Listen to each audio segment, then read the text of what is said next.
A searing rebuke of LMPD today, penned in an open letter to the community by the head of Louisville's Urban League. This in response to a newly released report from LMPD. In it, an internal investigator determined it was unsafe for officers to take a single shot the night Breonna Taylor was killed.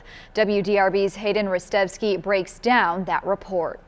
Well, the target I'm firing at is a muzzle flash followed by a human, I think I said like abnormal or distorted human form at the end of the hallway. That's Detective Miles Cosgrove describing the moments he fired inside Breonna Taylor's apartment. But in a newly released report, an investigator with LMPD's Professional Standards Unit suggested the officers who fired their weapons that night violated the department's use of force policy. Sergeant Andrew Meyer wrote that ultimately, the wrong person was shot and killed. His report detailed the policy that authorizes LMPD officers to use deadly force.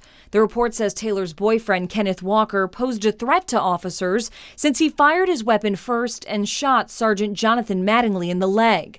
But Meyer said Taylor's safety should have been considered prior to officers returning fire. There's two people almost overlapping, and they're like this at the end of the hall. The PSU report concluded Mattingly should not have taken a shot since he did not have a clean, clear shot on an isolated target. It said Cosgrove failed to identify the person who posed a threat before firing 16 times into the dark apartment. Meyer concluded his report on the use of force by saying, quote, "There was an obligation by policy to only use deadly force against a person presenting an immediate threat. The officers could not safely take the shots given these circumstances.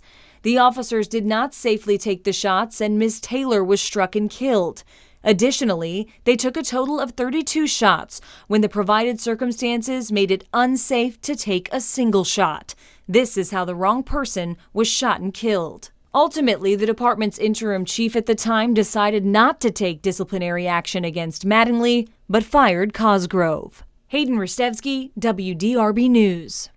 Today, Sadiqa Reynolds, the president and CEO of Louisville's Urban League, responded to the internal report saying, quote, "No officer should have fired a weapon because no officer should have been there. Breonna Taylor was not a suspect. It was a botched and unnecessary raid."